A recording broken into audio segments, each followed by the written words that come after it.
The day I told my family I wanted to be a pastry chef, I was standing barefoot on the battered blue tiles in our kitchen.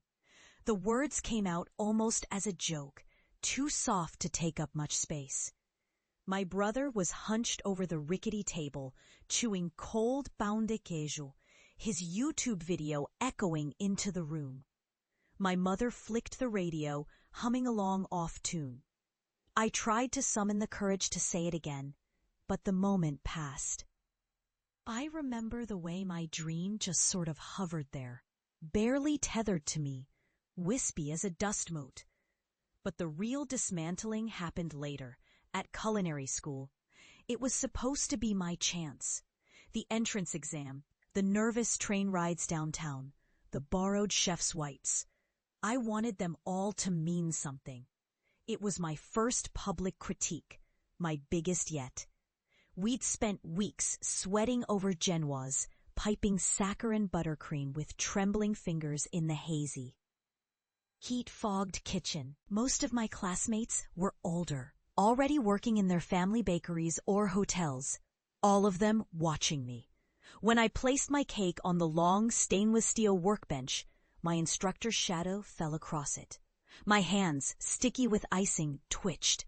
The cake was lopsided, but it held together, gold and soft, and filled with a mango curd I dreamt up in the half-light of dawn. A gamble, but I wanted to stand out. She cut a neat slice and tasted, eyebrow arched. Then the room shifted. My classmates started whispering, at first just a murmur, then louder. "It looks like it's melting," Fernanda snickered, arms folded tight across her white coat. "You call that a cake?" Eduardo said, glancing at the fibrous layer of mango pulled awkwardly along the edge. "Minha mãe faz melhor no micro-ondas." Our instructor didn't laugh, but she tapped her pen rhythmically. "It's ambitious, Lucas," she said, her voice flat. "But you don't seem to understand the basics, let alone the classics. Maybe focus on getting a clean base before you improvise." The word ambitious landed like a pebble in my chest. My ears burned. The rest of the critique blurred, harsh fluorescent lights reflecting off the mirrors above the station. I heard my own voice in my head, shriveled and childish, protesting, "I can do this! I can do this!" When I got home, the kitchen was empty. I washed the cake tin by hand, scalded fingers turning red under the water. The mango scent wouldn't come out. My mother's note sat on the counter. "Don't forget to buy milk." No one else mentioned the cake, not the attempt. I watched my classmates click together like puzzle pieces, swapping tips, posting pictures of perfect eclairs. My WhatsApp was silent. On the rare nights I went home, my brother scoffed at the few sweets I brought. "Why do you keep trying? Sao Paulo doesn't need another baker. We already have padarias in every street." I started storing misfired pastries behind the microwave, hiding the loaded trays from family and friends.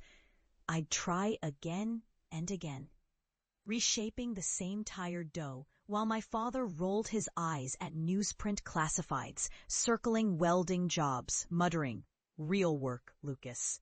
First, my dream frayed at the edges. Then it shrank. I almost quit after graduation. My grades scraped by, barely enough for an entry-level position, certainly nothing worth boasting over. Instead of applying to the upmarket restaurants I'd pictured, I took a job in a sweltering factory bakery downtown. We churned out branded pão doce for supermarket chains, the kind with synthetic guava jelly and chemical gloss. The place reeked of old yeast, and my boss barked at us to work faster while tracks of flour caked the tile. I wore gloves that were too big. My hands ached for repetitive motion, my eyes stinging from lack of sleep. I stopped talking about becoming a pastry chef. I called myself a baker, then just someone who helps make bread. At home, the silence returned. My family moved around me like they expected me to evaporate. My old dreams shrunk so small I barely recognized them.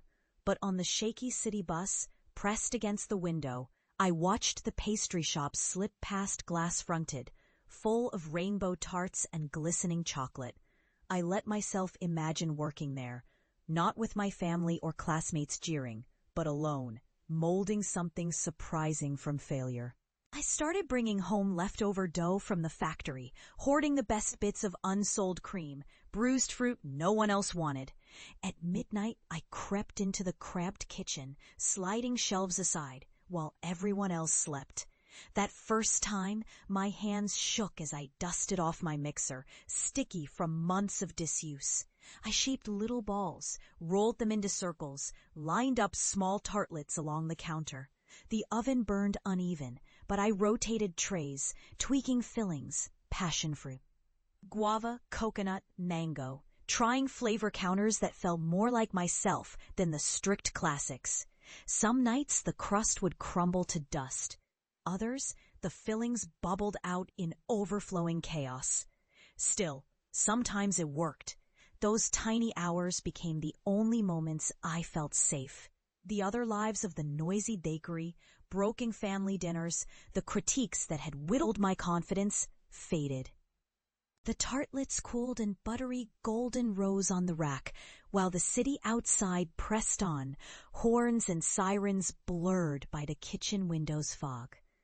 A year passed like this. My hands stopped shaking. I saved every real I earned, stripping back expenses, old pants mended, data plans downgraded, lunches skipped. I began to post photos of the midnight tarts on a new Instagram, anonymous at first. No family, no classmates following. With each post, my confidence stitched itself together. Thread by trembling thread. One night, my phone vibrated with a message from a neighborhood café, Café du Largo. Your cakes are different. Come in for a tasting. Let's talk dessert menu. I didn't breathe until I was at their counter, white box clutched to my chest, facing the owner. Sophia looked me over. These are yours? She asked, picking up a mango passion fruit tartlet. I bake them at night, I explained, wiping flour from my knuckles. I experiment. I work days, so it's slow, but I love it. Sophia bit in, eyes widening as the crust gave way. She didn't say anything for a long moment, and I wanted to tear out of my own skin. These are new, she said softly. Bring 6 dozen on Friday. Let's see how they sell. It started there, just a trickle. I'd bake all week, haul boxes on the early metro, slip in through the cafe's back door before work. Word spread, slowly at first. People started asking about the late-night pastries. The cafe posted a picture. Then a blog picked it up, dubbing my tartlets the taste of Sao Paulo dawn. Not everyone liked them. Some complained about the texture, the tang, the non-traditional flavors. Not French enough, not classic enough. But enough people did like them. They kept coming. My family shook their heads, only vaguely aware of what I was doing. Outside our apartment, the city moved in all directions. My brother joined a delivery company. My parents still looked at me with concern, as if I might tip over. But I kept going. By the end of the year, I had a name, Tardes y Madrugadas, afternoons and dawns. My tartlets were on menus around Consolação and Vila Madalena, sprouting across the city.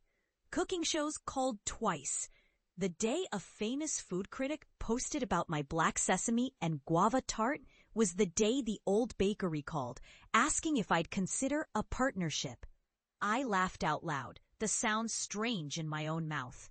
I signed a lease for a tiny, bright space off Rua Augusta.